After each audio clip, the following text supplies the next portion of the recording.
At the age of 11, I saw a film about Antarctica.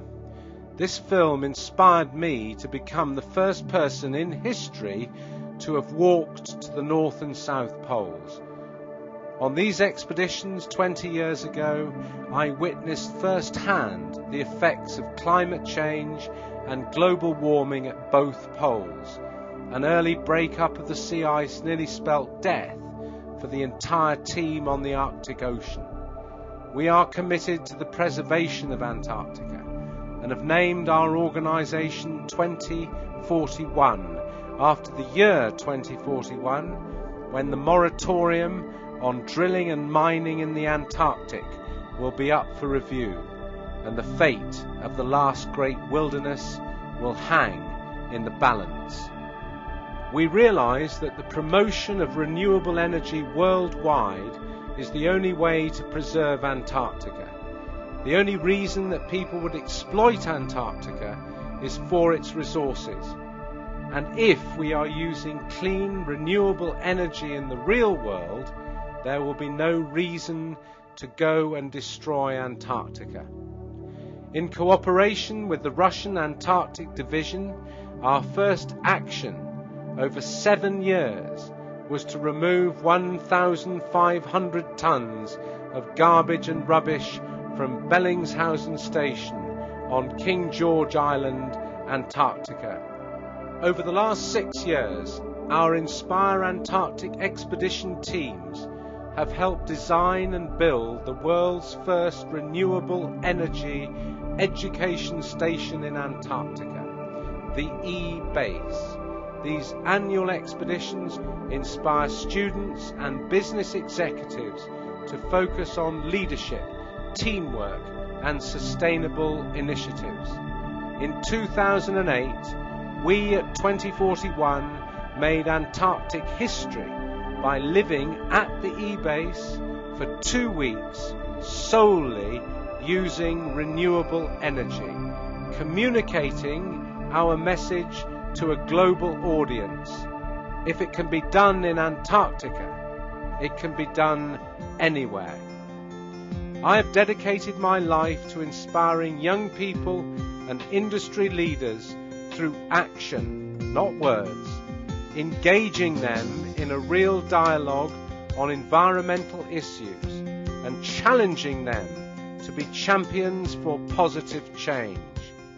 Join us as we head south on Inspire Antarctic Expedition 2009.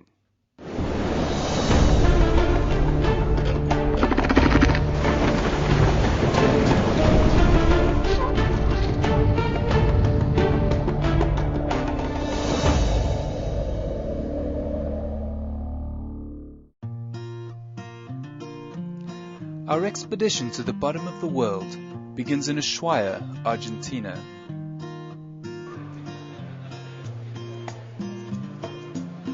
Oh, there's Martin Cole. 70 people from 28 countries arrived to head south with Robert Swan and the 2041 team. They smile and they look happy and they look like they've had a long journey. Hi, how are you? Nice to see you, Daisy. Marvellous Chinese tea.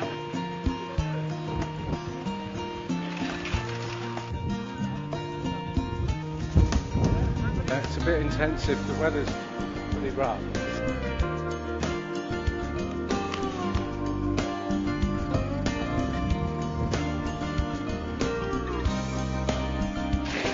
Early on day 2, we hike up to the Marshall Glacier outside Ushuaia, which year by year is retreating up the mountainside and now out of reach to hikers. But it's still a good way to shake the cobwebs from long journeys. Oh, this is crazy. Silly, exhilarating. Much better than sitting on a plane. It's just so unlike anything I've ever done before.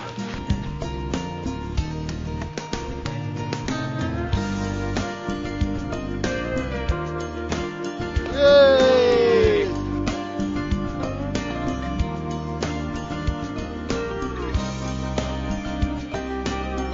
That was fantastic, and thank you for all the help.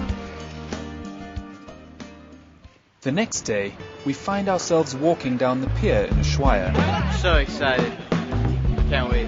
Our ship, the Academic Yoffe, is waiting for us to board.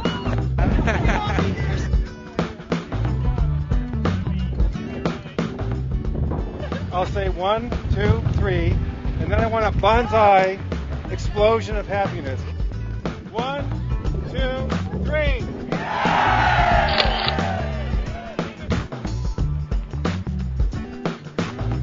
That's what I'm talking about there.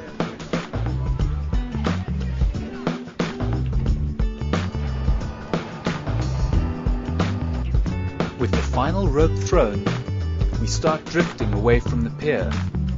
We're on our way. Exciting, great, strong ship, and I think a really good team. So let's rock and roll on the Drake. We're having a drill now.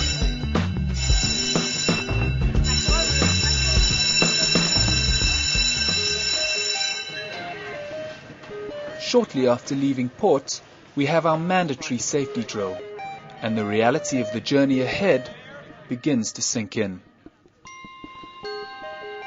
Sailing down the famous Beagle Channel, all anticipation turns to the famous Drake Passage, widely regarded as the roughest seas in the world. Not living up to her reputation, the Drake grants us an amazingly calm crossing. Albatross keep us company as we get closer to our final destination.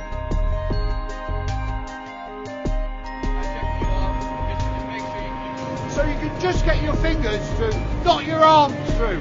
Because if it's too loose and you go in the water, guess what will happen? Inflatable Zodiacs will be our transportation to and from the ship, and Jumper, our safety officer, takes us through the basics. Water. And you'll get up nice and cuddly and close. Don't get embarrassed. Wait. You're watching. Our first stop will be 2041's E-Base, where a team from RWE Empower and Energy have been working for 2 weeks, putting up wind generators to make the E-Base go live 365 days a year.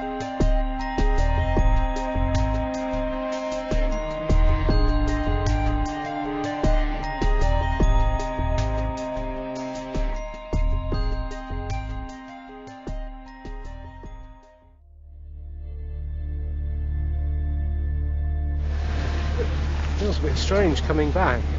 It's sort of like home, really.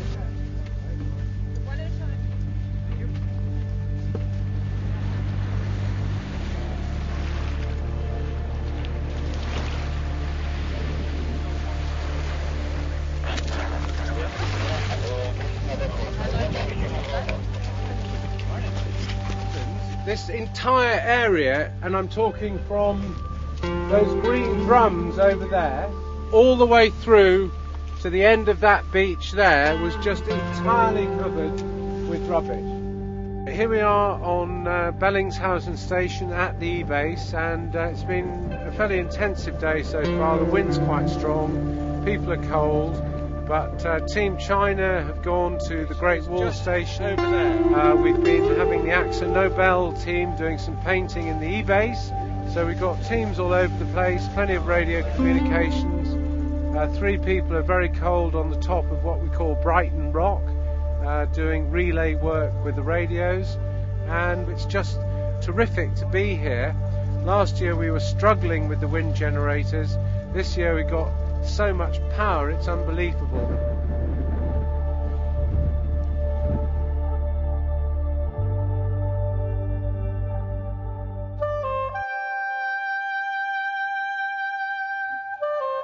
After our stop at the E-Base, we continue further south into an area known as Iceberg Alley.